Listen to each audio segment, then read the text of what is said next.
வெள்ளிக்கிழமன்னைக்கு வள்ளி வள்ளி வீடு உலகையிலே வேத்த முகம் பார்த்து வேலவரு வெத்தலை கேட்டாரா.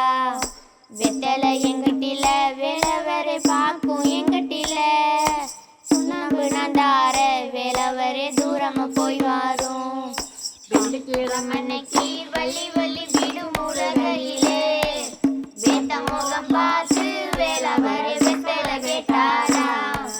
வெத்தலை எங்கிட்டில வேலவரை பார்க்கும் எங்கிட்டில சுண்ணாம்பு நந்தார வேலவரே தூரமா போய் வாரும்.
வணக்கம்ங்க.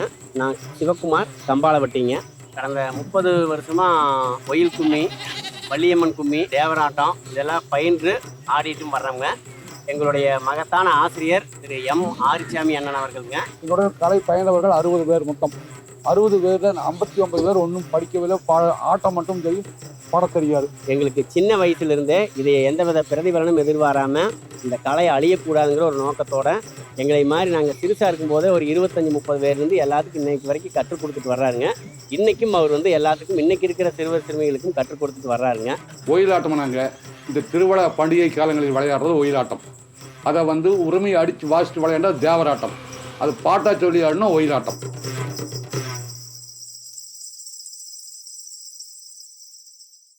பாரதியார் பல்கலைக்கழகத்தில் முன்னாள் தமிழ்துறை தலைவராக இருந்தேன். அதைத் தொடர்ந்து அண்மை காலமாக இந்திய நாட்டின் தேசிய நிறுவனமாகிய சாகித்ய அகாடமியில் தமிழ் மொழி ஒருங்கிணைப்பாளராகவும் சாகித்ய அகாடமியினுடைய செயற்குழு உறுப்பினராகவும் பணியாற்றி வருகிறேன்.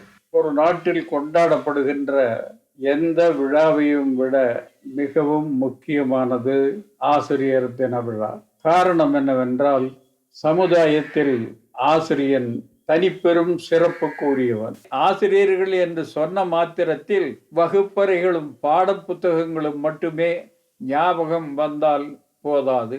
ஒரு விமானத்தை எப்படி இயக்குவது என்பதை கற்றுக் கொடுக்கக்கூடிய ஆசிரியர்கள் இருக்கிறார்கள். எனவே எந்திரங்களை இயக்குவதற்காக சொல்லிக் கொடுக்கிறவர்களும் ஆசிரியர்களே. பயிர் தொழில் செய்கிறார்கள். அந்த பயிர் தொழிலினுடைய நுட்பங்களை மாணவர்களுக்கு கற்றுக் கொடுக்கிறவர்களும் ஆசிரியர்களே. ஒரு கடையில் ஒரு சிப்பந்தி பணியாற்றுகிறார் என்றால் அவர் அவைகளை எந்த விலைக்கு விற்க வேண்டும், அந்த பொருளினுடைய தரத்தை எப்படி எடுத்து சொல்ல வேண்டும், அதன் கணக்குகளை எப்படி பாதுகாக்க வேண்டும் என்று சொல்லுவது கூட ஒரு ஆசிரிய பணிதான். ஆசிரிய பணி என்பதற்கு எல்லை எதுவுமே இல்லை. இமயமலையினுடைய சிகரங்களில் ஏறுகிறவர்கள் இருக்கிறார்கள். அந்த பனியிலும் குளிரிலும் எப்படி அந்த மலையின் மீது ஏறி செல்ல வேண்டும் என்று கற்றுக் கொடுக்கிறவர்களும் ஆசிரியர்களே. எனவே இமயத்திலிருந்து தொடங்கி கடலின் அடியாழம் வரை நாம் சஞ்சரிக்கக்கூடிய கலைகளை கற்றுக் கொடுக்கிற அனைவரும் ஆசிரியர்களே.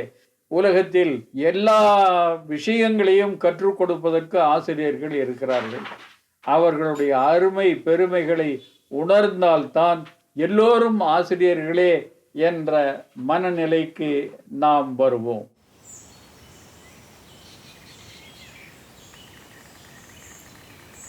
வாழ்க வளமுடன், வாழ்க வையகம். இன்றைக்கு இருக்கின்ற பள்ளியிலே கல்லூரியிலே இந்த கட்டடங்களே தேவையில்லை. நல்ல ஆசிரியர் இருந்தாலே போதும், மாணவர்கள் நிச்சயமாக நல்ல நிலைமைக்கு வருவதற்கு வாய்ப்பு இருக்கின்றன. நான் நடராஜன், மதுரை நாகமலை புதுக்கோட்டையில் உள்ள வெள்ளச்சாமி நாடார் கல்லூரியிலே சுமார் 36 ஆண்டுகள் வணிகவியல் துறை பேராசிரியராகவும் துறை தலைவராகவும் பணியாற்றி கடைசி 2 ஆண்டுகள் முதல்வராகவும் பணியாற்றி பணி நிறைவு செய்தேன். அதன் பின்பு சிவகாசியில் உள்ள ஸ்ரீ காளீஸ்வரி கல்லூரியில் MBA டைரக்டராக சுமார் 5 ஆண்டுகள் பணியாற்றி அந்த துறையை ஒரு இன்ஸ்டிடியூட்டாக தனி கல்லூரியாக நிறுவுவதற்கு எல்லா முயற்சியும் எடுத்து நிறுவினேன். இப்பொழுது பணிவு நிறைவு பெற்று வீட்டிலே இருக்கின்றேன். Sorrow is our teacher, grief is our instructor. அதைத்தான் இடும்பை நம்மளையே முக்கி அவனும் நம்ம வழிகாட்டி. என் பேர் மணிவாசகன், அப்பா வச்ச பேர். மாணவர்கள் பொதுவாக கெட்டவர்கள் மோசமானவர்கள் சொல்கிறது உண்மை இல்லைங்க. மாணவர்களில் பல ரகம்தான். பிற்போக்கு மாணவர்கள் கம்மி, அவங்கள சொல்வது உண்டு. ஒரு ஐயர் வீட்டு பையன்னா அவங்க வீட்டில் அவன் பரம்பரை படித்தது, அவங்க அம்மாவும் படித்தது, சொந்தக்காரரும் படித்தது, நண்பர்களும் படித்தது, இவனும் படித்து விட்டுப்பான். வந்து சும்மா தான் அடையா சந்தைகள். இப்படி அவனுக்கு படிப்பு அறிவு வளர சூழ்நிலை அழகாக இருக்குது. சீக்கிரம் படித்து 100 வாங்குறான். இவன் வீட்டில் போனீங்கன்னா இவன் பரம்பரை படிக்காது, அம்மா படிக்காது, இவனும் எப்பாவது இவன் பெரிய படித்து கொடுத்தது போகிறேன் அப்படின்னு சொல்லுவாங்க. இந்த சூழ்நிலையில் அவன் படிக்கிறான். இந்த சூழ்நிலையில் படித்து அவன் 50 மார்க் வாங்குறதும் சரி, அவன் அந்த சூழ்நிலையில் படித்தா 100 வாங்குறதும் சரி, இந்த 50 அந்த 100 விட பெருசு என்று நான் மற்ற ஆசிரியருக்கும் வெளிப்படையாக சொல்லுகிறேன். யார் என்ன சார் எங்கே இருக்குதான் மாறப்படுறதில்ல, மாணவர்களுக்கு இதை சொல்லுவேன். நீங்கள் பெண் நினைக்க வேண்டாம்டா, நீங்கள் வாங்குகிற மார்க் பெருசு, ஃபஸ்ட் மார்க்கெல்லாம் பெருசு, இவ்வளவு நீ இந்த நேரம் படிச்சிருக்கே. அதனால தான் இந்த மாணவர்கள் என் பேர் பிரியப்பட்டு. ஓவியம் ஒரு நுண்கலைன்னா ரொம்ப மென்மையான ஒரு கலை. ஒரு கடல் மாதிரி நிறைய இருக்குது ஓவியத்தில். காலமெல்லாம் கற்றுக்கிட்டே இருக்கலாம். அப்பா அம்மா வந்து இந்த அம்மிக்கல், ஆட்டுக்கல் அந்த மாதிரி கருவிகளை செய்யும்போது குறிப்பாக கனசதுரம் அல்லது கனசெவ்வகம் வடிவில் தான் பாறாங்கல்லாக கொண்டு வந்து அதை ஒரு வடிவமாக்கி அந்த வடிவத்துக்கு உருவம் கொடுத்து அதை விற்பாங்க. அப்புறம் அது ரொம்ப நைஸாக போயிடுச்சுன்னா கொத்து வச்சா தான் அரைக்க முடியும் அப்படிங்கிற நிலமையில், மாவெல்லாம் அரைக்க முடியுங்கிற நிலமையில் அதை புள்ளி புள்ளியாக கொத்து வைக்கிற பணி தான் அம்மா செய்வாங்க. அப்பா அம்மா கல் குத்துறது அது ஒரு மாதிரியான கலை தன்மை. அதை வளர்த்துக்கிட்டு ஏன் நம்ம பண்ணக்கூடாது அப்படின்னு யோசிச்சுட்டு அவங்க ஒளியும் சுத்தியிலும் பயன்படுத்தின மாதிரி நான் வண்ணமும் தூரியும் கொண்டு ஓவியனாக வர்றதுக்கு முயற்சி பண்ணேன். கற்றதனால் ஆய பயனென்குள் வாழறிவன் நற்றாள் தொழார் எனின். வணக்கம், என்னுடைய பெயர் மு. கந்தராய். என்னுடைய அப்பா புகையிலை வியாபாரம். ஐயா அப்பா எல்லாம் ஒரே கூட்டு புகையிலை வியாபாரம். எதிர்பாராத விதமாக இந்த புகையிலை வியாபாரம் கொஞ்சம் சரிவு ஏற்பட்டது. அந்த சரிவினுடைய விளைவாக எங்களிடம் இருந்த சில சொத்துக்கள் வகையறாக்கள் எல்லாம் எங்கள் கையை விட்டு போகக்கூடிய ஒரு சூழலை வந்தது. அப்போது என்னடா பண்ணுறதுன்னு யோசிக்கிற சமயத்தில் நான் ஆசிரியர் தொழில் நல்ல தொழில்னு சொல்லிட்டு அதில் இறங்கினேன். மதுரையில் தியாகராசர் ஆசிரியர் பயிற்சி கல்லூரியில் என்னுடைய நண்பர் ஒருவர் முத்துக்குமார் என்பவர் வேலை எனக்காக சேர்ந்து எனக்காக வேலை தேடினேன். அப்போ சொன்னாங்க, மேத்தமெட்டிக்ஸ்லையா தெக்கூர் அப்படிங்கிற ஒரு ஊர் இருக்குது, அங்கே போகிறதுக்கு சம்மதமானு கேட்டாங்க. அன்றைக்கு இருந்த சூழ்நிலையில் நான் உடனே சரிங்க உட்காந்து டைப் அடித்து கொடுத்துட்டாங்க. ஆர்டர் கையில் வாங்கி. உங்களுக்கு நம்ப முடியாது, அடிப்படை ஊதியம் 65, படி அகவிலைப்படி 36, மொத்தம் 101 ரூபா. என்னுடைய பேர் ஜான் ஜெயராஜ். நான் பிறந்தது பொள்ளாச்சியில். என்னுடைய பெற்றோர்களும் ஆசிரியர்கள். 7 பிரதர்ஸ். அவங்களாம் டீச்சர்ஸ் தான். ரிட்டையர் ஆகிட்டு அவங்க இருக்காங்க. நான் பென்ஷனர்ஸ் அசோசியேஷன் பிரசிடெண்ட்டு. என்னுடைய மாணவர்கள் பல பேர் பல இடங்கள் இருக்கிறாங்க. ஒரு சிலர் என்ன சந்திக்கிறாங்க. என்னுடைய நோக்கமெல்லாம் நல்ல மக்கள் மாத்திரமல்ல, நல்ல மாணவர்கள், நாட்டிற்கும் மக்களுக்கும் நன்மை செய்யக்கூடியவர்கள். நன்மை செய்யாட்டில் தீமை செய்யாமல் அவர்கள் வாழ வேண்டும். அவர்களுக்கு மீண்டும் மீண்டும் என்ன சொல்வேன்னா, பிறருக்கு எந்த வகையிலாவது உதவ வேண்டும். என்னுடைய பேர் மயில்சாமி. ஆனால் எல்லாருமே புலவரசனாக தெரியும். வேட்டாங்கூரில் புலவரசனாக மயில்சாமி பேர் தெரியாது. நான் 1942 வித்யாலயம் போய் சேர்றேன். அங்கே 5th படிக்கும் போது தாமோதரனா அவர் தமிழாசிரியர் நல்லா பாடம் நடத்துவார். அதாவது சாக்கா சண்முகம்னு சொல்லி அண்ணா இருந்தார். அவர் சொற்பொழிவு நடத்துவார். அப்போவே என்ன ஆச்சுன்னா, தமிழாசிரியர் ஆகணும், வாழ்க்கையில் தமிழாசிரியர் ஆகணும். இதான் ஒரு கொள்கை. எனக்கு 3 பேர் சொல்லி கொடுத்தாங்க. சொல்லி கொடுத்ததில் நான் அந்த இதில் ஒரே வருஷம் வாத்தியாரானேன். கிட்டத்தட்ட நமக்கு இப்போ 45 வருஷம் அனுபவம் இருக்குது. 1993 ரெடியோமட ஸ்கூலில் உங்களுக்கு இந்த நிகழ்ச்சியை பண்ணி கொடுத்தேன். தலைமை ஆசிரியர் பார்த்துட்டு இவ்வளோ திறமையை வச்சு போட்டு ஏன் வீணாக போகிறீங்க, நான் உங்களுக்கு இதெல்லாம் பண்ணுறேன்னு சொல்லி இந்த கிருஷ்ணசாமி ஹெட்மாஸ்டருங்கிறவர் எனக்கு ஆல் இந்தியா ரேடியோக்கும் பொதிக்கும் எழுதி போட்டார். 93 எழுதி போட்டு 94 எனக்கு அந்த வானொலி நிலையத்தில் விளையாடுறதுக்கு எனக்கு ஒரு சந்தர்ப்பம் கிடைச்சது. 10 பேர் டீம் அமைச்சு கொண்டு போய் விளையாண்டு 94 2008 வரைக்கும் ப்ரோக்ராம் பண்ணிக்கிறேன். 97 எனக்கு பொதிகையில் எனக்கு அழைப்பு வந்தது. பொதிகையில் விளையாண்டு 5 பேரும் புகழப்பட்டு ஒன்ஸ் மோர் வாங்கி டபுள் 2 வருஷத்துக்கு ஆட்டம் போடுறாங்க. இந்த ஊர் திருவிழா நோம்பி சாட்டினா அந்த திருவிழா வரையும் போய் கலந்து அது ஃப்ரீயாக செஞ்சு கொடுத்தேன். இது வரைக்கும் எங்கேயும் சம்பளம் வாங்காமல் ஆல் இந்தியா ரேடியோவில் மட்டும்தான் நான் வாங்கின காசு. 1936 நான் பிறந்தேன். கற்பதற்கு உரிய பள்ளிக்கூடங்கள் அப்பொழுது கிடையாது. திண்ணை பள்ளிக்கூடங்கள் தான் இருந்தன. அந்த திண்ணை பள்ளிக்கூடங்கள் அரசு அங்கீகாரம் பெற்றவை அல்ல. ஆற்றிலே இருக்கிற மணலை கொண்டு வந்து போட்டு அதிலே எழுத்துக்களை எழுதச் சொல்லி ஆசிரியர் கற்றுக் கொடுப்பார். கோணல் மாணலாக அந்த எழுத்து போயிற்று என்றால் விரலை நன்றாக அழுத்தி எழுதுவார்கள். மணலிலே பட்ட அந்த விரல் இரத்தம் கசியும். எனவே தமிழ் எழுத்து என் இரத்தத்தோடு கலந்து வளர்ந்தது என்று குறிப்பிட்டு சொல்ல வேண்டும் திண்ணை பள்ளிக்கூட வயதிலே. அதன் பிறகு பொள்ளாச்சி நகருக்கு படிக்க வந்தேன் என்றாலும் படிப்பை நான் விரும்பவில்லை. ஒருவேளை கிராமத்து வாழ்க்கையிலிருந்து இது மாறுபட்டு இருந்த காரணத்தாலோ என்னவோ எனக்கு படிப்பு பிடிக்கவில்லை. எனவே பள்ளிக்கூடத்தில் இருந்து நான் காணாமல் போனேன். பல இடங்களில் தேடி திரிந்து என்னை கண்டுபிடித்தவர்கள் இந்த உருப்படாத பையனை படிக்க வைக்க வேண்டும் என்று சொன்னால், கேரளத்திலே ஒரு கண்டிப்பான ஆசிரியர் இருக்கிறார், அவருடைய வீட்டில் கொண்டு போனால் அவருடைய பிறம்படியே இவனை முன்னேற்றிவிடும் என்று கருதி அங்கே அனுப்பி வைத்தார். அந்த பிறம்படிக்கு காரணமானவர் என்னுடைய மதிப்புக்குரிய ஆசிரியர் டி.ஏ. சாமிப்ப பிள்ளை அவர்கள். நாள்தோறும் நான் வணங்குகிற சாமிப்ப பிள்ளை அவர்கள் வீட்டிலே இருந்துதான் நான் படித்தேன். எல்லா வகையான பிரம்புகளும் வைத்திருப்பார், சிறியது, பெரியது, குறியது என்று. அந்த பிரம்புகள் இல்லை என்றால் நான் ஒரு படிப்பாளியாக ஆகி இருக்க முடியாது. என்னுடைய பெயர் குமாரசாமி. பிறந்தது வேட்டைக்காரன்புதூர், இதே ஊர். என்னுடைய 5வது வயதிலிருந்து மயில்சாமி அண்ணா வீட்டில் தான் இருந்து வளர்ந்து வருகிறேன்.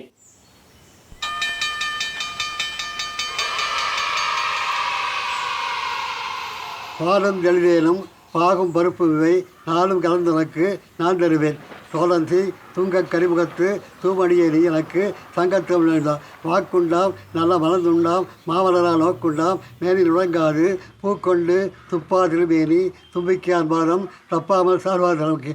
எழும்போதும் வேலு மயிலிருந்தேன், எழுந்தே உருக்கி தொழும்போதும் வேலு இருந்தேன், தொழுது மகிழ்ந்து அழும்போதும் வேலு இருந்தேன். அண்ணாவிடம் தமிழாசிரியர் பயிற்சி பெற்று தேர்ச்சி பெற்ற பிறகு தமிழாசிரியராக நான் உடுமலை அரசு மேல்நிலைப்பள்ளிக்கு போகிறேன். அங்கே ஒரு 4 ஆண்டுகள். அங்கிருந்து வேட்டைக்காரன்புதூருக்கு தமிழாசிரியராக மாறுதல் பெற்று வந்தேன். ஓய்வு வரும் வரை 27 ஆண்டுகள் இந்த பள்ளியிலேயே தமிழாசிரியராக வேலை செய்தேன். இப்போ மயில்சாமி அண்ணா போன்றவர்கள் என்னன்னா, மயிலத்தக்க மயில்சாமி அண்ணா தான் ஒரு மதிப்பெண் வாங்குகிற பையனும் கூட 5 மதிப்பெண்ணாவது வாங்க வேண்டும் என்று பாடுபடுவார்கள். அவங்க அந்த மாதிரி, அவங்க வெற்றியோ தோல்வியோ அதை பற்றி கவலை இல்லை. பையன் சிறிய ஒரு கீழ்நிலையிலேருந்து சற்றேனும் மேலே வரணும் அப்படின்னு அவங்க எதிர்பார்த்து அதுக்காக பாடுபடுவாங்க. மயில்சாமண்ணா அவங்க வந்து ஓய்வு பெற்றாலும் தொடர்ந்து அதே அந்த படிப்பு, மற்றவங்களுக்கு கல்வி சார்ந்த படிப்பு சொல்லித்தருதல், இந்த மாதிரியே ஈடுபட்டு அந்த கல்வி நிலையிலிருந்து மாறாமல் அதிலே இன்று வரை இருக்கிறார்கள். நான் ஓய்வு பெற்ற பின்பு அந்த நிலையிலிருந்து மாறி விவசாயம் சார்ந்து சென்று விட்டேன். அவங்க 92 ஆண்டுகள் இன்னும் கண்ணாடி போடாமல் செய்தித்தாளோ புத்தகமோ படிக்க இயலும். ஒரு கடவுள் நம்பிக்கையுடைய காரணத்தினால காலையில கடவுள் வழிபாடு இருக்கும் பொழுது இந்த மூச்சு பயிற்சி போல செய்து கொள்வார்கள். இன்று வரை அவரால் அவருடைய செயல்களை அவரே செய்து கொள்ளக்கூடிய நிலையில அவருடைய ஆரோக்கியம் இருக்கிறது. கோபாலகிருஷ்ணன் அப்படின்னு ஒரு ஆசிரியர் எம்காம்ல பாடம் சொல்லி கொடுத்தார். அவர் ஒரு ரோல் மாடல் எங்களுக்கு. ரொம்ப கட்டையா இருப்பாரு. அவர் கிளாஸ்ல வந்து இங்கிலீஷ் பேசி நீ கண்ண முடியுங்க குற்றால அறிவியல் இங்கிலீஷ் பேசுற மாதிரி கொடுத்தோம். அவ்வளோ அருமையான டீச்சர் கே கோபாலகிருஷ்ணன். நாங்கள் படித்து 40 பேர் படித்தோம். நாங்கள் அப்போ என்ன பேசிக்கணும்னா அடுத்து நம்ம டீச்சராக போனோம்னா கே கோபாலகிருஷ்ணன் மாதிரி வரணும்னு சொல்லுவோம். அவர் எனக்கு பேங்கிங் லா அண்ட் ப்ராக்டிஸ் அப்படின்னு ஒரு சப்ஜெக்ட் எடுத்தார். அதில் எனக்கு ரொம்ப ஆர்வத்தை உண்டாக்குனார். என்னுடைய நண்பர் மிஸ்டர் கார்டன் ஐயனாரா ஜானகியம்மாள் கல்லூரியில் காமர்ஸ் ப்ரொஃபஸராக இருக்கார். நாங்கள் 2 பேரும் சேர்ந்து ஒரு புக் எழுதலாம் அப்படின்னு யோசிச்சு பேங்கிங் லா அண்ட் ப்ராக்டிஸ்னு ஒரு புக் எழுதணும். நானே பப்ளிஷ் பண்ணேன். முதல் வருஷம் 1000 காப்பி உடனே விற்று போச்சு. 2வது வருஷம் நாங்களே பப்ளிஷ் பண்ணோம். இன்றைக்கு அந்த புக்கு ஆல் இண்டியா லெவலில் 28 எடிஷன் வந்திருக்கு. தமிழ்நாட்டிலேருந்து ஒரு டெக்ஸ்ட் புக் எழுதி 28 எடிஷன் இது வரைக்கும் வந்ததே இல்லை. மொத்தமாக 19 புத்தகங்கள் எழுதியிருக்கிறோம். இதுக்கு எல்லாம் அடிப்படை வந்து என்னுடைய ஆசிரியர் டாக்டர் கே கோபாலகிருஷ்ணன். இந்த நேரத்தில் நாங்கள் 2 பேருமே எங்களுடைய நன்றியை அவருக்கு தெரிவித்துக் கொள்கிறோம். அப்படி ஒரு ஆசிரியர் இல்லைன்னா இந்த மாதிரி ஒரு புக் எழுதணும்னு ஒரு ஐடியாவே எங்களுக்கு வந்திருக்காரு. ஆக ஆசிரியர்கள் தான் வந்து மாணவர்களை உருவாக்க முடியுமே ஒழிய கட்டடங்களோ கார் வசதிகளோ ஏசி வசதிகளோ இல்லை. நாங்கள் இத்தனை வருஷத்துக்கு அப்புறம் ஆசிரியரை பேசுகிறோம்னா அவங்க எப்படி இருந்திருப்பாங்க, இன்றைக்கு அப்படி இருக்கிறாங்களா அப்படின்றத பற்றி நம்ம யோசிக்க வேண்டியதில்லை. அன்றைக்கு இருந்தார். +1 +2 வந்த பிறகு பல பள்ளிக்கூடங்களில் மாணவர்களுக்கு இந்த +1 +2 புரியலை, பிடிபடலை. 1980 நினைக்கிறேன். அதனால் நம்ம கொஞ்சம் முயற்சி எடுத்து சொல்லிக் கொடுக்கும் பொழுது ஏராளமான மாணவர்கள் இங்கே வந்தாங்க. எல்லாருக்கும் நம்ம சொல்லிக் கொடுக்க முடியாது, ஓரளவு சிலருக்கு மட்டும் சொல்லிக் கொடுக்க முடியும். அப்படிங்கிறதுனால வரக்கூடிய மாணவர்களுக்கு சொல்லிக் கொடுக்கும் பொழுது அதிக பணம் வாங்க மாட்டேன். மற்றவங்க 2000 ரூபா வாங்கினா நான் 700 ரூபா 800 ரூபா தோது போல் வாங்கிக்கிடுவேன். அதிகமாக கட்டாமல் கொடு அப்படின்லாம் கேட்க மாட்டேன். அந்த மாதிரி வந்ததில் பல நல்ல நினைவாற்றல் இருக்குது. ஒரு மாணவனுக்கு 600 ரூபா பேசணும், 600 ரூபா கொடுக்கணும்னு சொல்லிட்டு அவன் பணம் கொடுக்காமே இருந்தான். சில சமயங்களில் அவன் வீட்டில் வாங்கி செலவு பண்ணிடக்கூடாதுங்கிறதுக்காக கூப்பிட்டு என்ன தம்பி பணம் கொடுக்கலையே அப்படின்னு. இல்லை கொஞ்சம் சிரமமாக இருக்குது சார். உங்கள் அப்பா எங்கன்னா அப்பா இறந்து போனார். அம்மா என்ன செய்கிறாங்கன்னா வாசலில் அயன் பாக்ஸ் தேய்ச்சிக்கிட்டு இருக்காங்க. சரியா பண்ணி கொடுக்க வேண்டாம், படி. என்ன படித்தான், +2 தேர்ச்சி பெற்றான். தெய்வ அருளால் அவனுக்கு வந்து இன்ஜினியரிங் காலேஜில் அட்மிஷன் கிடச்சி. வேகமாக கொண்டுட்டு வந்து இன்ஜினியரிங் காலேஜில் எனக்கு அட்மிஷன் கிடச்சிருச்சு. உங்களுக்கு நீங்கள் கேட்ட 600 கொடுக்க முடியல, ஆனால் 400 தான் கொடுக்க முடியும்னு 400 ரூபா கொடுத்தான். நீ கொடுக்கணும்னு நினைக்கிறதில்ல கொடுன்னு சொல்லிட்டு வாங்கி வச்சுக்கிட்டு திருப்பி அவன் கையிலே கொடுத்து நான் உங்ககிட்ட வாங்கிட்டேன் அப்படின்னு சொல்லிட்டு இன்ஜினியரிங் காலேஜில் புஸ்தகங்கள்லாம் வாங்குறதுக்கு உங்களுக்கு நிறையா ரூபா வேணும், இந்த பணத்தை வச்சுக்கன்னு சொல்லி கொடுத்தேன்.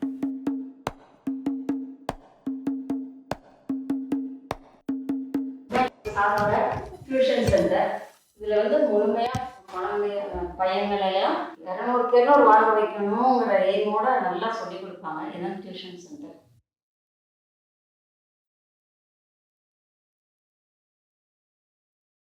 முந்தி மனப்பாட பகுதி இருக்கும், ஒப்பிக்கணும். அது பாப்பா எகேசனா கெட்டிக்காரனா 3 வருஷத்துக்கு கடைசி இருக்கிற மாப்பிள்ளை கொஞ்சம் மாணவர்கள் இருக்காங்களே அவங்களுக்கு வராது. இது மாத்திரக்கு எப்படி அவங்களுக்கு தான் படிக்க வைக்க அதிக சிறப்பு இருக்கு. இவங்க படித்து வந்துவாங்க, இவங்களுக்கு படிச்சு இருக்காது.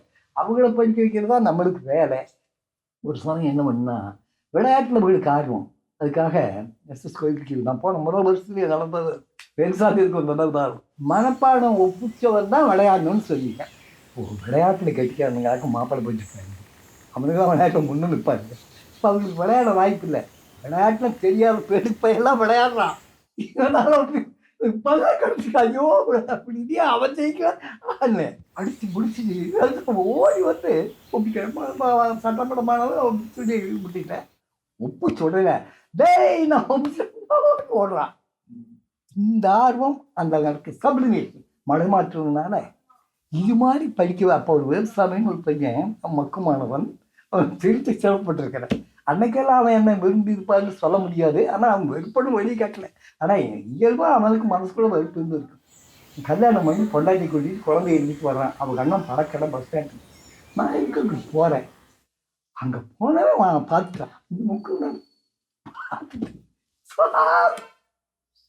ரோடு என்ன உன் பொண்டாட்டி என்னன்னு படி எங்கே வந்தா சொல்லுங்களா போட்டு கம்பி.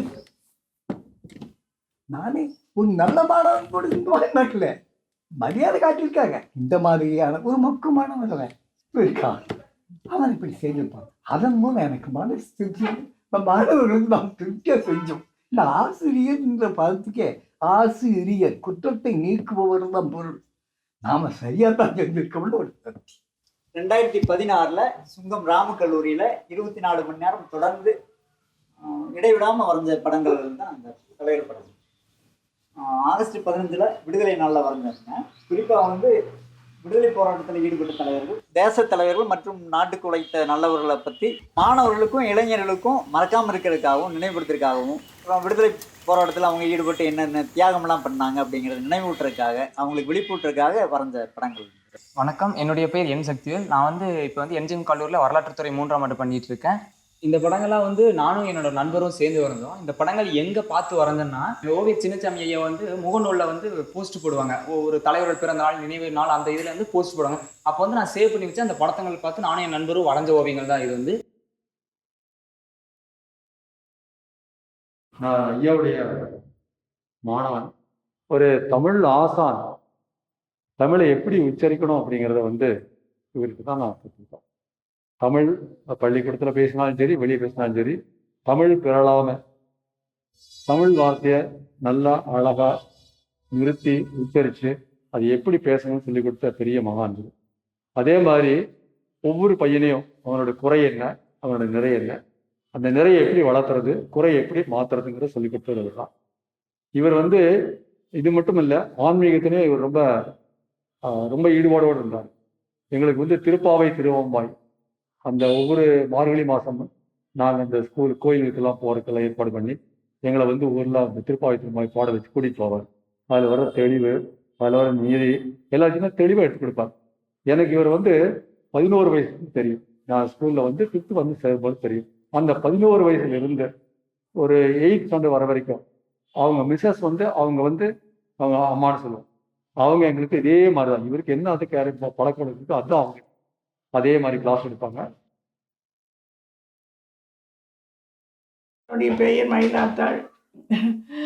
அப்பா பேர் வந்து சென்னியப்ப கவுண்டர், அம்மா வந்து பூவாத்தா. 57 ஆசிரியர் தொழிலுக்கு வந்தேன். நான் 57லேருந்து 93 நானும் தமிழாசிரியர் இடையில படித்து தமிழாசிரியர் ஆகிட்டு 65 பாஸ் பண்ணிட்டு பவானி போட்டாங்க. பவானி போட்டு 2 மாதம் இப்போ கை குழந்தையோட போனாங்க. அப்போ அங்கே போய் கை குழந்தை அங்கே 2 மாதம் முடிச்சு மே மாதம் லீவுக்கு வந்தோடனே 2 மாதத்துலேயே குழந்தை தவறிடுச்சு. அப்புறம் அதுக்கு பின்னால் சிஓ பார்த்து எங்களுக்கு வேறு இடத்துல போட்டு கொடுங்க, அவ்வளோ தூரம் என்னால் போக முடியாதுன்னு சொல்லி இப்போ பக்கத்தில் தேவனூர் புதூருக்கு 2 வருஷம் போனேன். அப்போ உடம்பு சமமெல்லாம் ஆயிடுதுனால திரும்ப வேட்டைக்காரம்புதூர் ஹைஸ்கூலுக்கே மாறுதல் வாங்கி இங்கேயே வந்துட்டேன். நான் என்னுடைய துணைவியாரும் ஆசிரியை தான். எனக்கு ஒரே ஒரு மகள் தான், சாந்தி. சாந்தின்னு பேர் வச்ச காரணமே சாந்தமான குணத்தில் இருக்குன்னு சொல்லிட்டேன். படிக்க வச்சேன், திருமணம் ஆச்சு, குழந்தைகள் இருக்காங்க, வேலைக்கு போயிட்டுருக்குறேன், எந்த பிரச்சனையும் இல்லை. என்னுடைய பெயர் சாந்தி. நான் ஜான் ஜெயராஜ் அவருடைய ஒரே மகள். 21 இயர்ஸ் வந்து நான் படித்த ஸ்கூல்லையே நான் வந்து டீச்சராக வந்துட்டேன். ஸோ அப்பான்னு பார்த்தீங்கன்னா அவருடைய குணம் வந்து ஹெல்பிங் டெண்டன்சி நிறைய இருக்கும். யாருக்காவது ஏதாவது உடம்பு சரியில்லை அப்படின்னா அடுத்த செகண்டே இவர் என்ன பண்ணுவார், இந்த டாக்டர்கிட்ட போ, அந்த டாக்டர்கிட்ட போ, கூட நானும் வர்றேன் அப்படிங்கிற ஒரு மென்டாலிட்டி. ஸோ தெரிஞ்சோ தெரியாமலையோ இன்போனா நானும் அந்த பார்ட்டை எடுத்துட்டேன். நான் இப்போ கவர்மெண்ட் ஸ்கூலில் இருக்கிறதுனால எனக்கு ஒரு டிஃப்ரென்ஸ் இருந்தது. மெட்ரிக் ஸ்டூடெண்ட்ஸுக்கு வந்து எல்லாமே பேரண்ட்ஸ் 4:30 மணி ஆனோடனே snacks, coffee, tea, boost, Horlicks எல்லாம் கொடுப்பாங்க. ஆனால் எங்கள் கவர்மெண்ட் குழந்தைங்க ஒன்றுமே எல்லாம் நிராதரவாக நிற்கும் 4:30 மணிக்கு மேலே. ஸோ நான் என்ன பண்ணேன் அப்படின்னா என்னுடைய ஃப்ரெண்ட்ஸ் கிட்ட சொன்னேன், அதை கொஞ்சம் பேர் ஃபாலோ பண்ணுறாங்க. 4:30 மணிக்கு அந்த குழந்தைங்களுக்கு எங்களால் முடிஞ்ச ஸ்நாக்ஸை நாங்கள் கொடுத்துருவோம், எங்களுடைய பாக்கெட்ல இருந்து கொடுத்துருவோம்.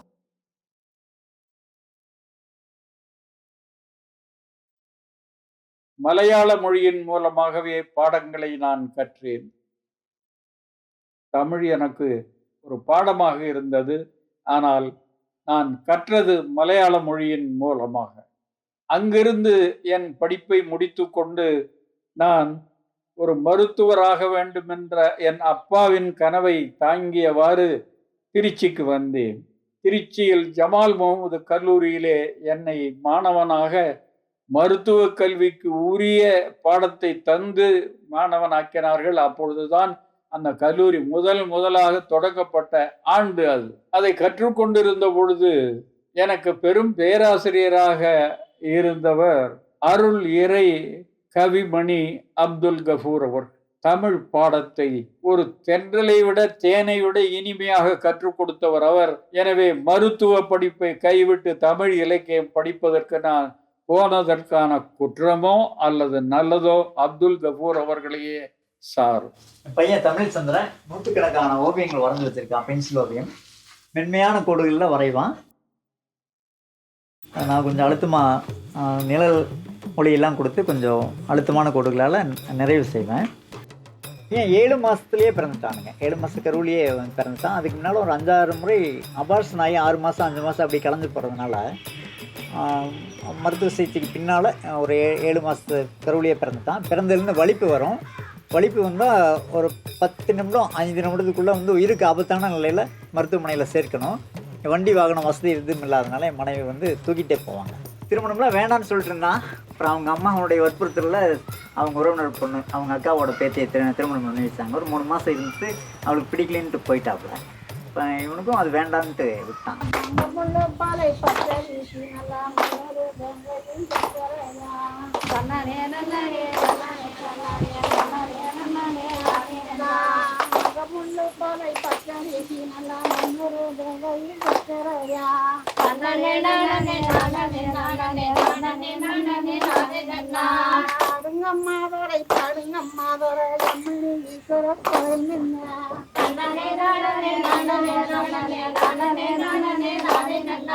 பேர் லிங்கம்மான்னு சொந்த பேர். கூப்பிடுறது பாப்பாச்சின்னு கூப்பிடுவாங்க. இங்கெல்லாம் இங்கே ஒரு 50 வருஷம் இருக்குமுங்க. கல்யாணம் வச்சு கொடுத்தா ஒரு 50 வருஷம் இருக்குது. இந்த 50 வருஷமாக இங்கே ஏதோ பிள்ளைகளுக்கெல்லாம் பாட்டு கற்றுக் கொடுப்போமா, அவங்களும் பாடுவாங்க. நிறைய பக்கம் போய் அவங்களும் பாடி கூலியெல்லாம் போய் பாடி இருக்கிறாங்க. ரொம்ப பழையக்கிட்ட சொல்லித்தேனுங்க. யார் சொல்லி கொடுத்தா அப்படின்னா இப்படி பாப்பாச்சியாக தான் சொல்லி கொடுத்தது அந்த பாட்டு அப்படின்னு சொல்லி பாடுறதுனுங்க. இது காசெல்லாம் வாங்கிட்டெல்லாம் பாடுறதில்லை. அவங்க கேட்பாங்கல்ல ஸ்கூலில் யார் சொல்லி கொடுத்தா அப்படின்னா அவங்க இது மாதிரி எங்கள் ஊர் பாப்பாச்சி அம்மா இருக்குது, அந்த அம்மா சொல்லி கொடுக்க எங்களுக்கு அப்படின்னு அங்கெல்லாம் போய் சொல்லுவாங்க. என் பேர் தமயந்தி. நான் கூலப்பட்டிலேருந்து வரேன். இப்போ எங்கள் ஸ்கூலில் கிராமிய பாடல்கள்லாம் நிறைய கேட்பாங்க. அப்போ நான் இந்த மாதிரி பாப்பாத்தி பாட்டிக்கிட்டு இருந்து நான் நல்லா பாடி பழகிட்டு ஸ்கூலில் போய் சொல்லுவேன், ப்ரைஸ் கொடுப்பாங்க.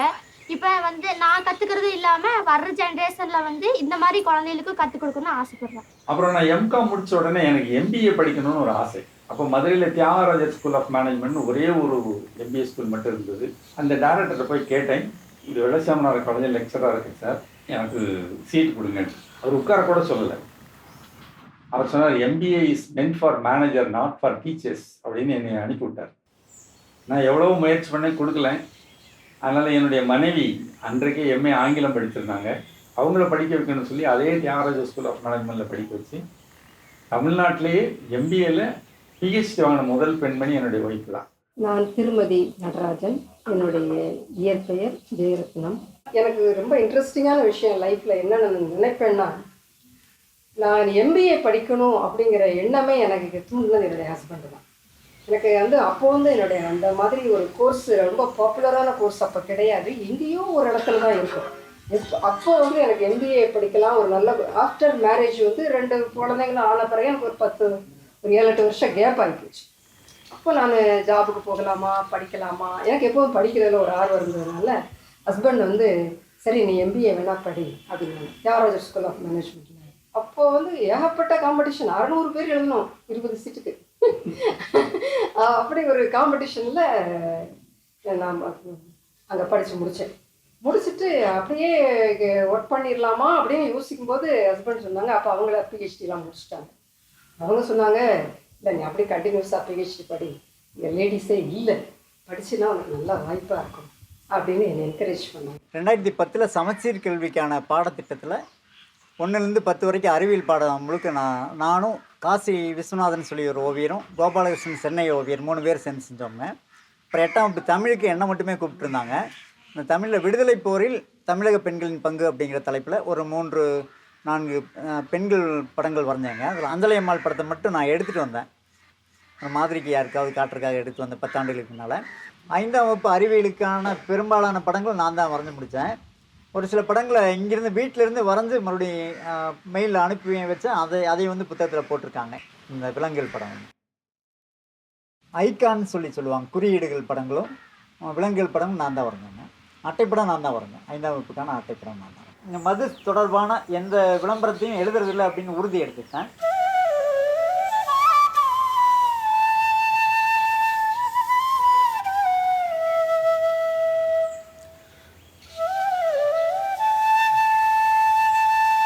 திரு சந்திரன் அவர்கள் KKV ஃபவுண்டேஷன் மூலமாக ஏராளமான மாணவர்களுக்கு பொருளாதார ரீதியிலே குறைவு இருக்கு அப்படின்னு எந்த விதமான மனக்கலக்கமும் இல்லாமல் தைரியத்தோடு படிக்க வேண்டும் என்பதற்காக நிறைய பேருக்கு உதவி செய்திருக்கிறார்.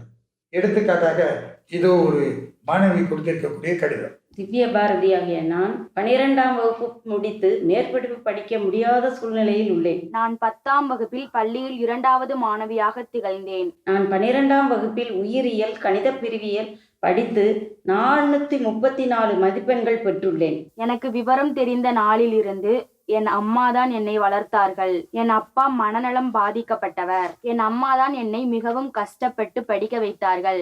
நான் சிறு வயதாக இருக்கும் போதே என் அப்பா வீட்டை விட்டு வெளியேறி விட்டார்கள்.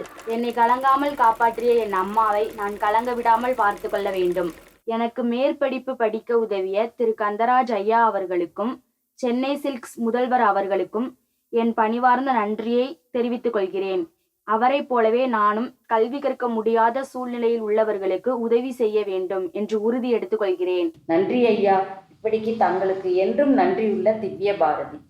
நான் பிஎஸ்சி மேக்ஸ் 3 வருஷம் படிக்கணும். அந்த 3 வருஷமும் எனக்கு கந்தராஜ் ஐயா அவங்களும் சந்திரன் சாரும் ஹெல்ப் பண்ணுறேன்னு சொல்லியிருக்காங்க. நான் இன்னும் சந்திரன் சார் வந்து பார்த்ததில்லை. அவங்கள பார்க்கலைனாலும் என் நன்றியை நான் தெரிவிச்சுக்கிறேன்.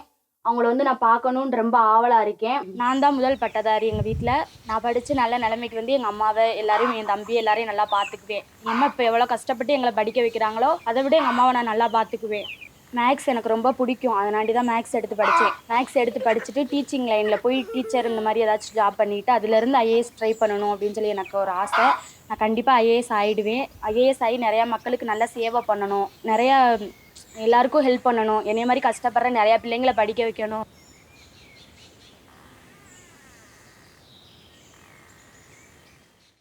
நன்றி நமக்கு அல்ல, திரு சந்திரன் அவர்களுக்கு. அவருடைய கருணை உள்ளம் இல்லாவிட்டால் இந்த தொகை உங்களுக்கு வந்திருக்காது. இறைவனுக்கும் திரு சந்திரனுக்கும் நீங்கள் தான் முதல்ல நன்றி செலுத்த வேண்டும். நாங்கள் ஊடே இருக்கக்கூடிய ஒரு ஒரு தொடுப்பு மாதிரி நாங்கள் வந்து உங்களுக்கு உதவி செய்திருக்கின்றோம், அவ்வளோதான். நாங்கள் எதுவும் பெரிதாக எதுவும் செய்யவில்லை. இறைவனர்களால் நீங்கள் நலம் பெற்றிருக்கிறீர்கள். தன்னே நானே நானே நானண்ணா நன்னே நானே நானே நானே நானே நானே நானண்ணா. ரொம்ப நல்லாவே நாங்கள் இதையெல்லாம் வெளியிலையும் போய் எல்லாம் வந்து எந்த விதமான ஒரு ஊதியம் வாங்கிட்டோம் இல்லை பணத்துக்காகவோ அந்த மாதிரி பண்ணுறது இல்லைங்க. இந்த கலைக்காக வெளியிலேருந்து கூப்பிட்றவங்களுக்கு போய் எல்லா விழாக்கள்லையும் நாங்கள் வந்து இதை வந்து பங்கேற்று சிறப்பாக செஞ்சுட்டு வர்றோங்க. இன்னும் ஒரு குறிப்பிட்ட ஒரு விஷயம் வந்து எங்கள் காலேஜில் கோ எஜுகேஷன் ஆரம்பித்தாங்க. அப்போது ஃபஸ்ட் இயர் செட்டில் நானே பிள்ளைகளுக்கு கொஞ்சம் ட்ரெஸ் ரெகுலேஷன் சொன்னேன். அது பிள்ளைகளுக்கே பிடிக்கலைனாலும் நாங்கள் இன்சிஸ்ட் பண்ணோம். அப்போது ஒரு பையன் ஃபஸ்ட் இயரில் திடீர்னு ஒரு பட்டாசு சத்தம். நான் எங்கள் டிபார்ட்மெண்ட்டில் என்ன சொல்லியிருப்பேன், ஒரு ஆசிரியர் வகுப்பில் பிரச்சனைனா எல்லாரும் போயிடணும், அப்போ தான் பையன் பயப்படுவான். நீங்கள் போய் அவரு போகலைன்னா பையன் உங்கள்கிட்ட அவரை பற்றி தப்பாக சொல்லுவான், நம்ம ஒற்றுமையாக இருக்கணும்னு சொல்லியிருப்பேன். அன்றைக்கி போய் கண்டுபிடிச்சிட்டோம் ஒரு பையனை, இவன் தான். அந்த பையன் அப்பா வந்து ரொம்ப ப்ளீட் பண்ணார் என் மேலே ஆக்ஷன் எடுக்காதீங்கன்ட்டு. ஆனால் நான் ரொம்ப ஸ்ட்ரிக்டாக சொன்னேன், இவனை வெளியே அனுப்பணும் அப்படின்ட்டு. நான் வாழ்க்கையில் அனுப்பின ஒரே பையன் அவன் தான். அவன் ஒரு நாள் ஒரு மீட்டிங் வந்திருந்தான். சொன்னா நான் நீ பெரிய பணக்காரனாக இருக்கேன், அதுக்கு காரணம் கேஎன் சார் தான். அவர் டிசி கொடுத்தனால தான் வியாபாரம் ஆரம்பிச்சு இன்னைக்கு பெரிய ஆளாக இருக்கேன், இல்லைன்னா ஒரு பேங்க்ல கிளர்க்காக போயிருப்பேன் அப்படின்னு சொன்னேன். நான் சொன்னேன், நீ நெக்கல் அடிக்கிறதெல்லாம் உண்மைதான், எனக்கு தெரியுது. அன்னைக்கு நான் ஸ்ட்ரிக்டாக இல்லைன்னா அடுத்து மாணவிகள்லாம் ரொம்ப அஃபெக்டாக இருப்பாங்க. இல்லை சார் நான் அதை ஃபீல் பண்ணுறேன், நீங்கள் செஞ்சது சரிதான் அப்படின்ட்டு இன்னைக்கு சொல்கிறாங்க. நான் வந்து கல்லூரி படிச்சுட்டு இருக்கும்போது ஒரு மேம் சொன்னாங்க, அப்போ தான் வந்து உலக சாதனை பண்ணணும் அப்படின்னா ஒரு ஓவிய போட்டி நடக்குது அப்படின்னு சொல்லிட்டு அது உலக அளவில் பண்ணாங்க.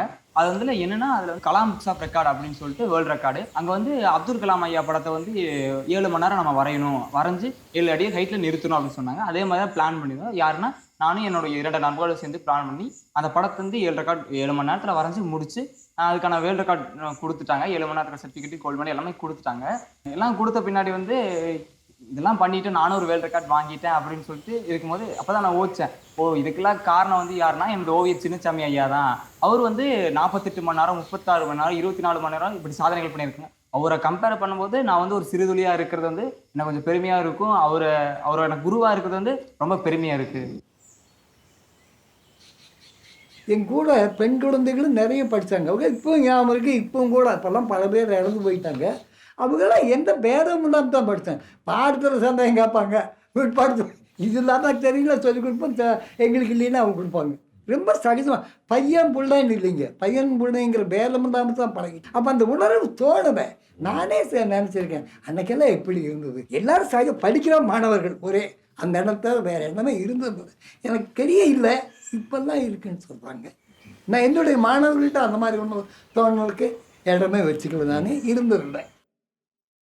பெண்களுடைய வாழ்க்கை 2 விதமானது. ஒன்று தன்னுடைய குடும்பத்தை சுற்றி அவர்கள் என்ன செய்கிறார்கள் என்பது.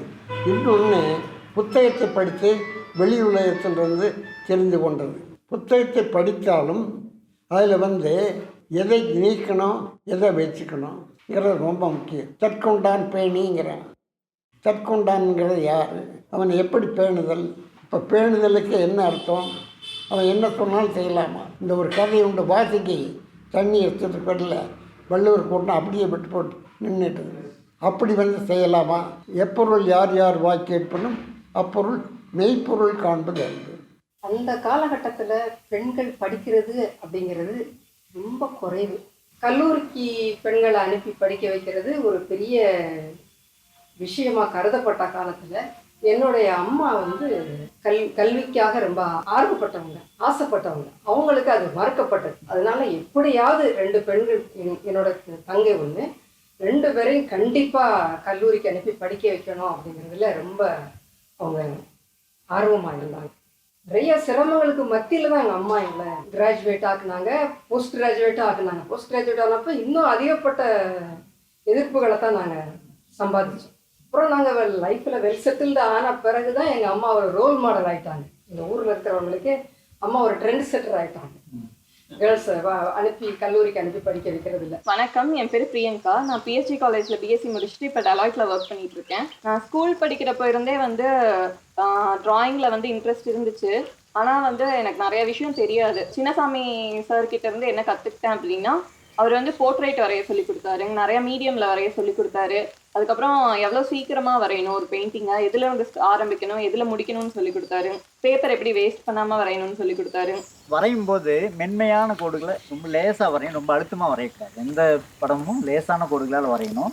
தப்பாக போயிடுச்சுன்னா அழிக்கிறதுக்கு வசதியாக இருக்கும். இன்னும் சொல்லப்போனால் அழிப்பானே பயன்படுத்தாமல் வரைகிறது தான் நல்லது. நம்ம லேசாக ஒரு கோடு போடுவோம், அது அழுத்தமான கோடுகளை நிறைவு செய்வோம். அந்த லேசான கோடு காணாமல் போயிடும், தெரியாமல் போயிடும். அடித்தோம்னா அந்த தாளினுடைய தன்மையே மாறிடும். போடும்போது லேசான கோடுகளால், உதாரணத்துக்கு பாருங்க, இது லேசாக போடுறோம்.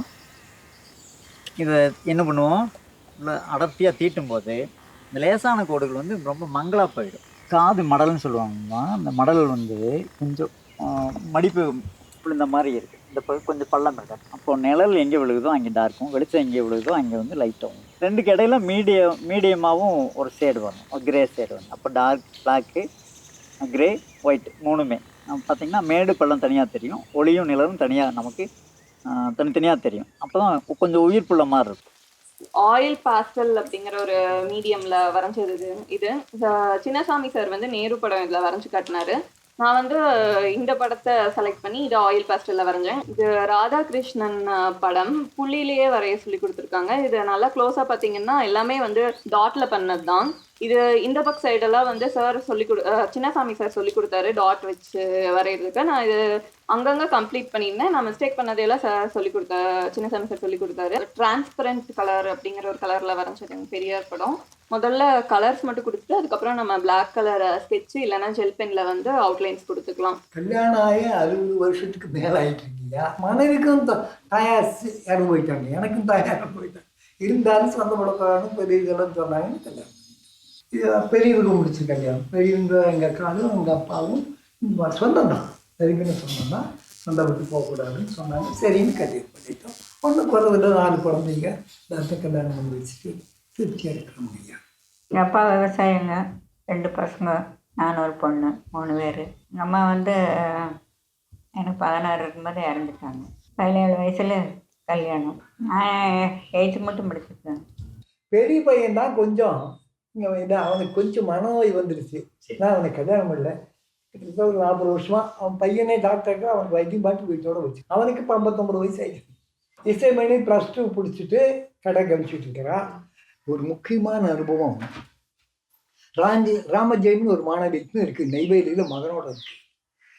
அந்த குழந்தை நல்ல குழந்தை, கெட்டிக்கார குழந்தை, சரி நல்ல மாணவி. ஆனால் என்ன சிரமம்னா, SS கோயில் பள்ளியில் மெத்த மேலே 2 அறை. அதை நாங்கள் அவங்க 2 வகுப்பு, நானும் இன்னொரு ஆசிரியர் பார்த்துக்கிறோம். ஒரு முறை தமிழ் ஆசிரியர் எங்களை கூப்பிட்டுருந்தாங்க. நாங்கள் 2 பேரும் கீழே போக வேண்டும். கீழே போனால் பயகா தெரியுங்க, அதனால் கூப்பிட்டு எழுத்து வேலை கொடுத்து சத்தம் இல்லாமல் இருக்கணும், சத்தம் போட்டீங்க வந்து தண்டனை கொடுத்தேன் அப்படின்னு ஒரு எச்சரிச்சுட்டு கீழே போயிட்டேன். கீழே போய் தலைமை ஆசிரியர் பேசிகிட்டு இருக்கும்போது இவங்க மறந்து போட்ட சத்தம் அங்கே கேட்டு, தலைமாசி என்னையா முதலாளர் பாட்டுவாங்க என்று எழுதிதான் சரி போனால் எல்லாரும் பேசிட்டு இருக்காங்க. என்ன பண்ணுறது, வகுப்பு பூரா பேசிகிட்டு இருக்குது. நான் சொல்லி நீங்கள் வகுப்பில் எல்லாரும் தப்பு பண்ணியிருக்கீங்க, அதனால் எல்லோருக்கும் தான் தண்டனை கொடுக்கும், யாருக்கு தனியாக வந்து தான் சொல்லலாம்.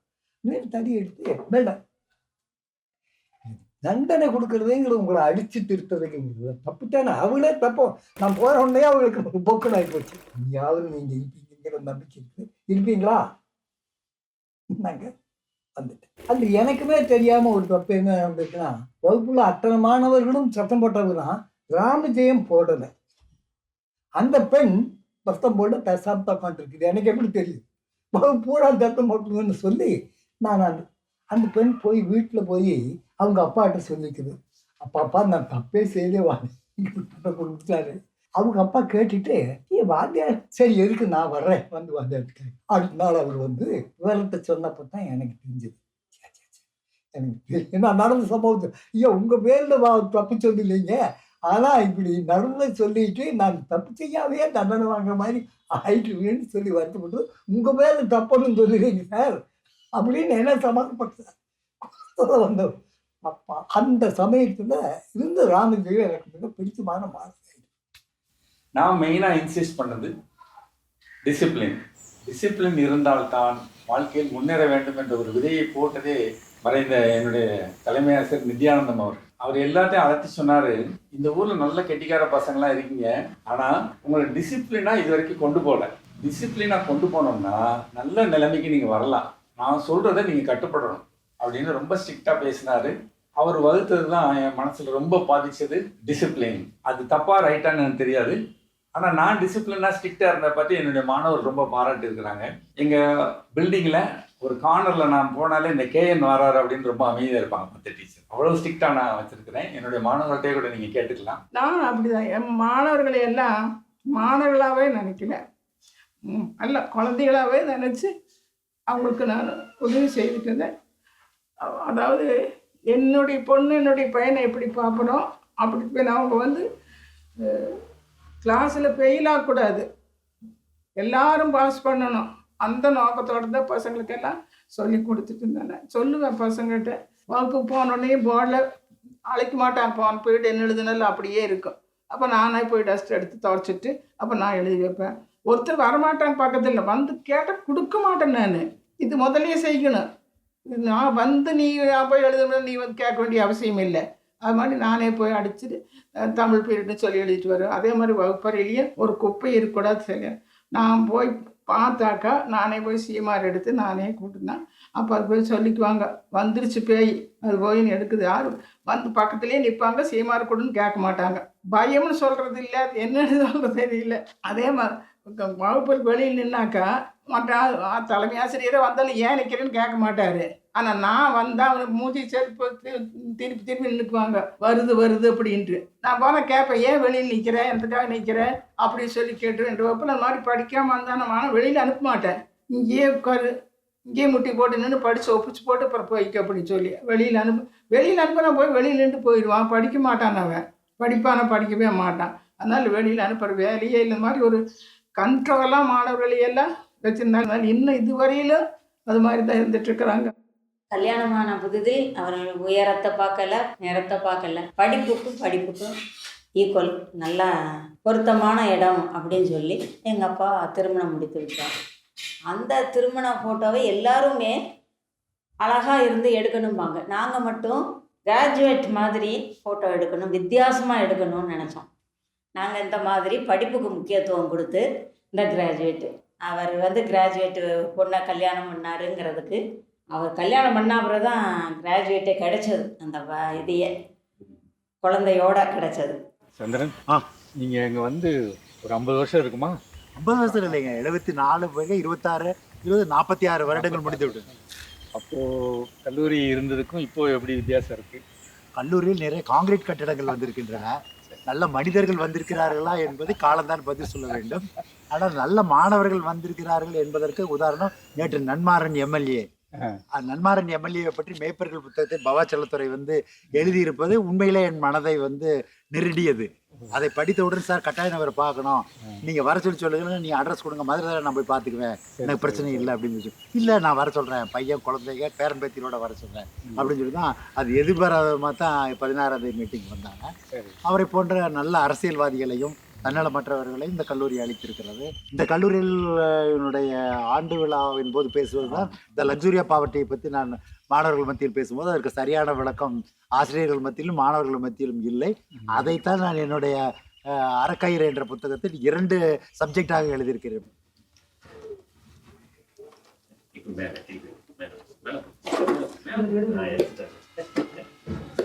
1950ஆம் வருஷம் அதாவது வித்தியாலயத்தில் ராமகிருஷ்ண வித்தியாலயத்தில் இருக்கும்போது ஆசிரியராக இருக்கிறேன். சர்வஞான சாமி அவர் டூர் போல சொன்னார்.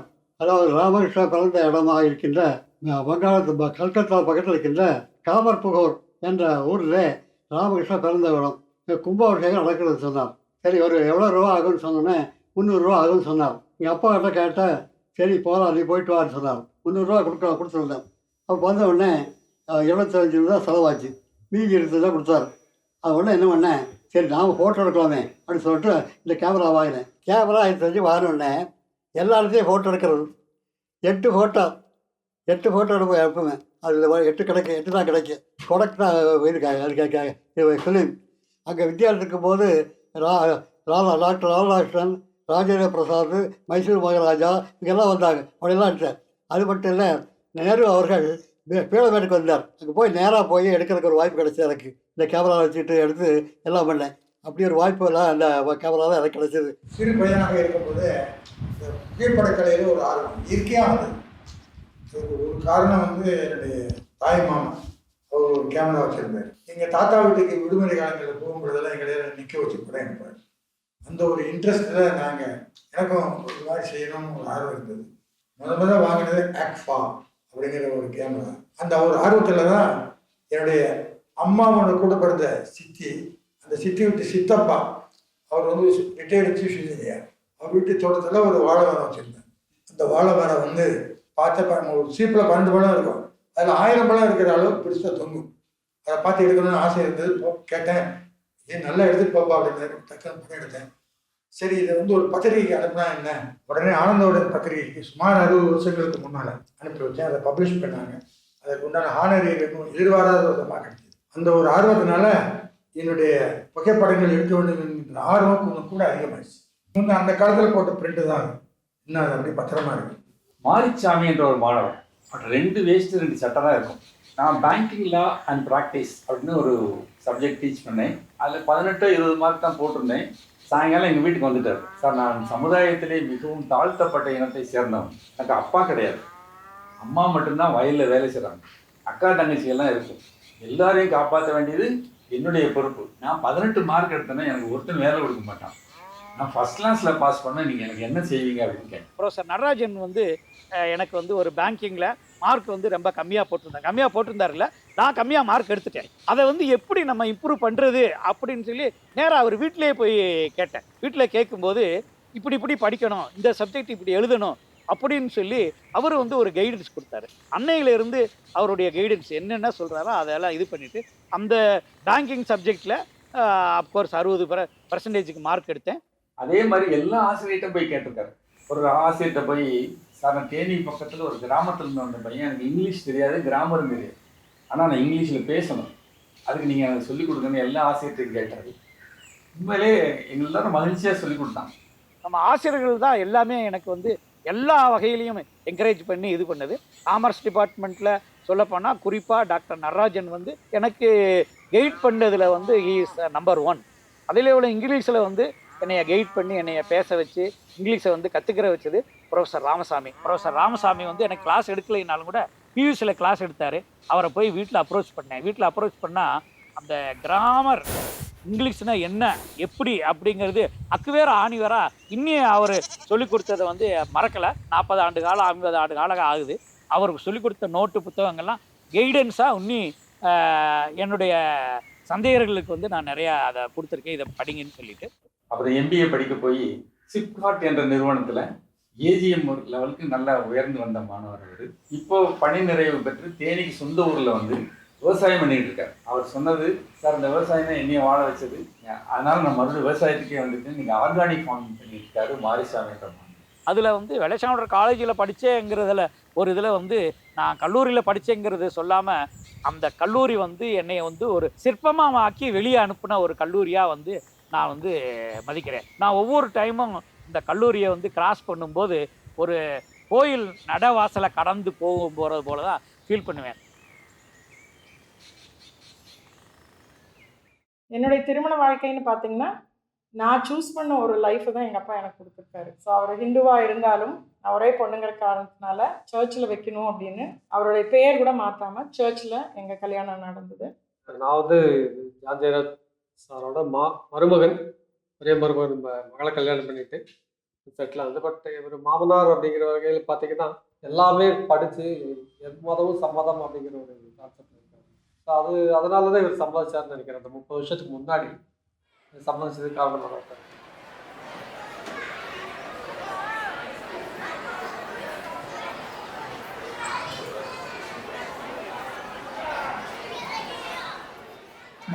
மாணவர்களாக தான் இருக்காங்க. அவங்களுக்கு கூட இந்த பேதமெல்லாம் கிடையாது. எங்கூட படித்தோம், யாராவது அவன் எங்கூட படிச்சுவே அந்த கிளாஸுக்கு நாங்களாம் ஒட்டுக்க 3-4 வருஷம் படித்து பார்த்தோம். அப்படின்னா சகஜமாக குழந்தையாக தான் இருக்கு. பெண் குழந்தைகள் நாங்கள் கேர்ள்ஸு பாய்ஸ் ஒட்டுக்காமல் படித்தவங்க 6வது முடியும்.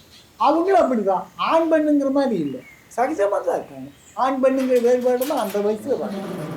நான் நல்லா நான் சொன்னே இருக்கிறேன், இந்த வேறுபாடெல்லாம் அப்போல்லாம் தோன்றவே இல்லை. இப்போ என்னவோ புதுசாக எல்லாம் வந்ததுன்னு சொல்கிறாங்க. ஒரு வேலை கேர்ள்ஸுக்கு ஒட்டுக்காக இருக்கும்போது ராமநாதன் ஒரு என்னோட படித்தேன், அவங்க அக்காலாம் படிச்சுட்டு இருப்பாங்க. சில பையன் தமாசா அப்படி பேசுவாங்க. அப்போ அவன் சொல்லுவான், இதே என் அக்கா கூட படிக்குது, நானே படம் கூட சேர்ந்து போட நீ இனிமேல் என் கூட பேசக்கூடாது அப்படின்னு சொல்லுவான். அவங்க கையை அவரோட வச்சுட்டு நான் தான் சொல்கிறேன். அவனுடைய சிஸ்டர்ஸ்லாம் அங்கே படிச்சுட்டு இருக்காங்க. அவங்க அப்படி சகஜமாக போயிடும் மொழியே. இல்லை இப்போ கொஞ்சம் அதிகம் அந்த உணர்வுகள். அப்போல்லாம் அந்த உணர்வுகள் இல்லை. எங்காவது அருமையான உணர்த்தை மறுக்கிறதுக்கு ஆள் வந்தோடையே ஆரம்பிச்சு.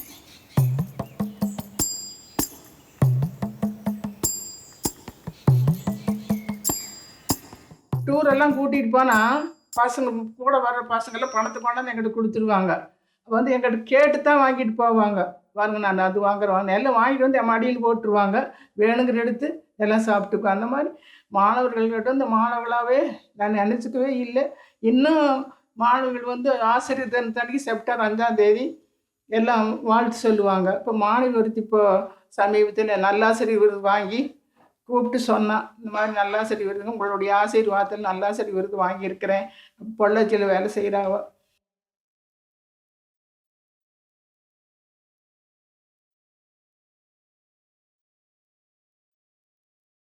ஓ guru, you are my mother and father, you are my brother and companion, you alone are knowledge and wealth, O lord you are everything to me.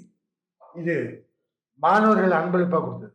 அதாவது 2008-10 ஆண்டுகளில் +1 +2 படித்த மாணவர்கள் தேறி முடித்த சில ஆண்டுகள் கழித்து கெட் டுகெதர் நிகழ்ச்சியில் எனக்கு அவர்கள் கொடுத்த பரிசு. எனக்கு ஆசான்கள் பல பேர் இருக்காங்க. நிறைய பேர் வந்து சொல்லி கொடுத்தாங்க. நிறைய பேர்த்துக்கிட்ட எனக்கு தேடல் இருந்தது. பரவலாக போய் தமிழகம் தழுவி எல்லாத்துக்கிட்டையும் உறவு வச்சுக்கிட்டு கற்றுக்கிட்டு வந்தேன். அப்பா அம்மா தான் அடிப்படையில் குருவாங்க. அதே மாதிரி என் பையனுக்கு நான் தான் ஆசான். என்னுடைய பேராசிரியர் ஏசி செட்டியார் என்று அழைக்கப்படுகின்ற ஆ சிதம்பரநாதனார். 6 அடி உயரத்திற்கு மேல் இருக்கும் அவருடைய கம்பீரம் தமிழ் மொழியை இவரிடத்தில் தான் கற்றுக்கொள்ள வேண்டும் என்று என்னை தூண்டியது. அங்கே எனக்கு அரும் பெரும் ஆசான்களாக வாய்த்தவர்கள் பலர் என்றாலும் 2 பேரை மறக்க முடியாது. எனக்கு வாழ்க்கையில் வாய்மையும் தூய்மையுமே வழிகாட்டும் என்று காட்டி கொடுத்த கா மீனாட்சி சுந்தரம் அவர்கள். பின்னால் எனக்கு PhD நெறியாளராகவும் இருந்து வழிபடுத்தியவர் கா மீனாட்சி சுந்தரனார். ஒரு புறத்தில் எனக்குள் கனன்று கொண்டிருந்த கவிதையை தூண்டிவிட்டவர் மு அண்ணாமலை அவர்கள். கம்பீரமான தோற்றமுடையவர் மட்டுமல்ல, அழகாக கவிதை எழுதக்கூடியவர். அந்த காலத்தில் அவருடைய தாமரை குமரி என்ற அவருடைய தொகுப்பு பெரிதாக பேசப்பட்ட ஒரு தொகுப்பு. அவர் சிறந்த திறனாய்வாளராகவும் இருந்தார். மாணவராக இருந்த காலத்திலேயே கம்பரை விமர்சனம் செய்து கம்பன் கெடுத்த காவியம் என்றொரு நூலை எழுதினார். பின்னால் கம்பரை போற்றி வணங்குகிற பெரியவராக அவர் மாறிய போதிலும் சின்ன வயதிலேயே திறனாய்வு உணர்வு அவரிடத்திலே இருந்தது. மேலை இலக்கியங்களை எல்லாம் கற்றுக் கொடுத்தார். மாப்பசானை பற்றி, பிட்ஸ்ரால்ட் என்ற கவிஞனை பற்றி, தாமஸ் ஹார்டியை பற்றி தமிழ் பயிலக்கூடிய ஒரு மாணவன் அறிந்து கொள்வதற்கு மு அண்ணாமலை காரணமாக இருந்தார். வணக்கம். வீரவண்டியா கட்டபொம்மன் பண்பாட்டு கலைக்குழு என்னுடைய மாணவர்கள் இவர்கள் எல்லாம் அனைவரும். உரிமையாட்டத்துக்கு எஸ் பத்மநாபன். உறுப்பினர் சந்தோஷ்குமார். என் பேர் சுரேஷ். வணக்கம், என் பேர் நதீஷ். வணக்கம், என் பேர் உமாசங்கர். இந்த ஒவ்வொரு கிராமங்களையும் வந்து இந்த கிராமிய கலை வந்து சிறுக நலிவடைஞ்சு போயிட்டு இருக்குதுங்க. அது என்ன எங்களோட போயிடக்கூடாது அப்படிங்கிறதுக்கு வேண்டி எங்களுக்கு பின்னாடி வர இந்த மாதிரி சின்ன சின்ன குழந்தைங்க ஒரு 5 வயசு 6 வயசு 7 வயசு ஆன உடனே அந்த கற்றுக்கிறதுக்கு ஆரம்பிச்சிருக்குங்க. பள்ளி கல்லூரியில் நாங்கள் ஒரு நிறைய பள்ளி காலேஜுக்கெல்லாம் போய் பண்ணியிருக்கிறோமுங்க. அவங்ககிட்டையும் ஒரு சில ஹெட்மாஸ்டர்லாம் எடுத்து சொன்னோமுங்க, சார் இந்த மாதிரி பண்ணி கொடுங்க, பண்ணினா நிறைய இந்த கலைகள் ஒரு எக்ஸசைஸ் மாதிரி இருக்குங்க, ஒரு குழந்தைகளுக்கு நல்ல ஒரு உற்சாகத்தை கொடுத்த மாதிரி இருக்குன்னு சொன்னோங்க சார். அவங்களும் நாங்கள் பரிசீலனை பண்ணி நாங்கள் கவர்மெண்ட் சொல்லி நாங்கள் ஏற்பாடு பண்ணுறோன்னு சொல்லியிருக்காங்க சார். இந்த மாதிரி எங்களுக்கு நிறைய பண்ணியிருக்காங்க. அந்த மாதிரி எல்லாம் நாங்கள் சொல்லி கோரிக்கை வச்சுருக்கிறோங்க. மாணவர்களுக்கு வந்து என்ன சொல்லுகிறேன் என்றால், அவர்கள் நிறைய படிக்கணும். படித்த விஷயத்தை மற்றவங்களோட கலந்து உரையாடணும். யாருக்கும் எந்த விதமான கெடுதல் இல்லாமல் வாழணும். பிறரை கண்டிப்பாக தன்னால் இயன்ற உதவி செய்ய வேண்டும். அந்த குறிக்கோளோடு தான் இருக்கு. அதில் என்ன முக்கியம்னு சொன்னால், சகோதர பாசம் மாத்திரமல்ல, எதிரி கூட நம்ம நேசிக்கணுங்கிறது தான். ஒரு ஆசிரியர் தன்னுடைய கடமைகளை செய்யும்போது அந்த ஒவ்வொரு கடமைக்கும் சான்று புகைப்படமோ அல்லது வீடியோவோ எடுத்து சான்றுகள் வச்சுருக்கணும். எந்த சான்று நான் வச்சுக்கிறது இல்லைங்க. இன்னும் சொல்ல போனால் பெரிய தலைவர்கிட்ட வாங்குகிற பாராட்டு அல்லது பரிசு இதுக்கெல்லாம் கூட புகைப்படம் கூட வாங்கிக்கிறது இல்லை. அந்த விருது வாங்குறதுக்கு எனக்கு பெருசாக உடன்பாடு இல்லைங்க. அது விண்ணப்பிக்கவும் செய்யலை. அதுக்கான தகுதியும் 15 ஆண்டு நிறைவாகலை. அதனால் அதுக்கு நான் அனுப்பவே இல்லைங்க. அப்புறம் அதிகாரிகளை திருப்திப்படுத்துகிற நோக்கம் எனக்கு எப்பவுமே கிடையாது. மாணவர்களுடைய வளர்ச்சி எனக்கு என்ன திறமை இருக்குதோ அதை அவங்களுக்கு சொல்லித்தரணும். மேலும் மேலும் நான் கற்றுக்கிறத அவங்களுக்கு பயன்படுத்தணும். அந்த நோக்கம் தான் எனக்கு ஒழிய, எனக்கு அதிகாரிகளே மாணவர்களுடைய பெற்றோரும் தான். அவங்களுடைய வரிப்பணத்தில் சம்பளம் வாங்குகிறேன். அவங்களுக்கு கடமையாற்றுறதுக்கு தான் என் ஆசிரியருடைய கடமையை. தொட்டனை தூரும் மணற்கேணி மாந்தருக்கு கட்டணை தூரும் அறிவு. நம்ம எவ்வளோ முயற்சி பண்ணுறோமோ அதுக்கு தகுந்த மாதிரி நம்ம வளர முடியும் அப்படிங்கிறது. எல்லா மாணவர்களும் சிறந்த அறிவுகள் தான் கிடைக்கும். அவங்களுடைய சூழ்நிலையில் வளர்றதுக்கு வாய்ப்பு வேணுமில்ல. நல்ல சூழ்நிலை வந்தது. தாவரங்கள் எல்லா வரையும் கத்துடையது தான். நல்லா உடம்பும் நல்லா நஞ்சுக்கு போட்டுறதும் நல்லா வந்தது. கலரில் போட்டது அது நல்ல வரை நல்ல வரதான். அதே மாதிரி இந்த நஞ்சுக்கு போட்டிருந்தா இதே போல தான் அதுவும் வந்துருக்கும். நிலக்கலராக போச்சு, தண்ணி ஊற்ற ஆடிப்பேன் வரல, அவ்வளோதான். அப்படி இருக்கும்போது சொல்வது எல்லாரும் இந்த உண்மை புரிஞ்சுக்கணும். தேவை வந்து இந்த கலைஞர்கள் வந்து வேலைக்கு அனுதாபம். இவனுக்கு பாராட்டல, இவன் பாராட்டு கிடைக்கல. அதனால அன்னைக்கே பெரியோரை வைத்து சிறியோரை இகழ்ந்தது அதனிலும் நிலைமை.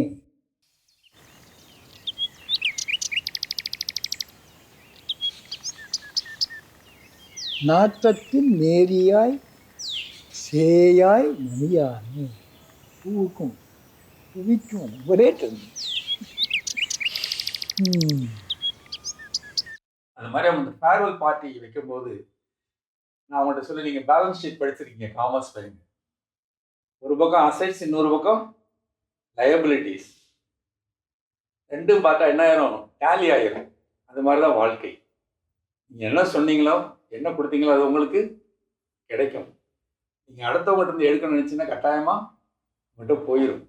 அதனால் நீங்கள் படித்த பேலன்ஸ் ஷீட்டை வாழ்க்கையில் யூஸ் பண்ணிக்கோங்க. வாழ்க்கையில் இறைவன் வந்து ரெண்டையும் சமமாக தான் கொண்டு போகிறான். யார்கிட்ட எடுக்கணும்னு நினச்சிங்கன்னா சஸ்பென்ஸ் அக்கௌண்ட்னு ஒன்று போடுவோம், அதை அடுத்த வருஷத்துக்கு கொண்டு போவோம்.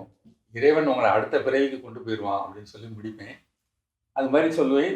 இந்த பேலன்ஸ் ஷீட்டில் அசட் சைடில் ஃபஸ்ட்டு ஐட்டம் ஒன்று இருக்கும் அப்படின்னா அது என்னுடைய மாணவர்கள் தான். நல்லாசிரியர் விருது பெறணும் அப்படிங்கிறதுக்காக நான் எதுவுமே எந்த ஸ்பெஷல் எஃபர்ட்டும் எடுக்கலை. தலைமை ஆசிரியர் ஆகிறதுக்கு முன்னால் விஹெச்என்ல 1964 இருந்து யாராவது ஒரு ஸ்டூடெண்ட்டு நிச்சயமாக நான் எடுக்கிற படத்தில் சென்டம் வாங்கணும், 100 வாங்கணும் அப்படிங்கிற ஒரு குறிக்கோள். அந்த குறிக்கோள் கடைசி வரைக்கும் நிறைவேறும். மனதுக்குள்ள ஒரு என்னன்னா, நான் கற்றுக் கொடுக்கும் பொழுது மாணவர்கள் வந்து நிச்சயமாக அனைவரும் தேர்ச்சி பெறணும் அப்படிங்கிறது. என்னுடைய மொத்தத்தில் 35 வருஷம் ப்ளஸ் விஎம்ஜியில் ஒரு 21 வருஷம், தெக்கலூரில் வருஷம், எல்லாம் சேர்ந்து 60 வருஷம் சர்வீஸ். தமிழுக்கு 60 ஆண்டுகள் போல் எனக்கு 60 வருஷம் சர்வீஸ். ஒரு பையன் கூட மேத்தமெட்டிக்ஸில் ஃபெயில் கிடையாது. குருவே, நீங்கள் தான் எனக்கு அம்மையும் அப்பனும், நீங்கள் தான் எனக்கு சகோதரனும் நண்பனும், நீங்கள் தான் எனக்கு அறிவும் செல்வமும். இறைவா, நீங்கள் தான் எனக்கு எல்லாம். தன்னே நானே நானே நானே நானே நானே நானே நன்னாம்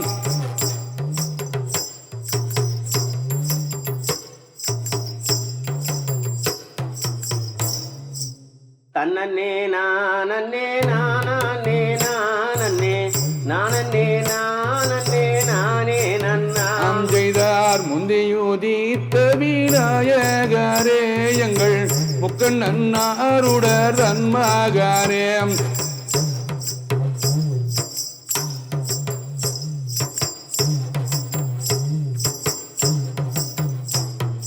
தன்னே நானே நானே நானே நானே நானே நானே நன்னாம் செய்தார் கந்தருக்காகவே முன்பிறந்த எங்கள் கட்சி கணபதி முன்னாடவாய்.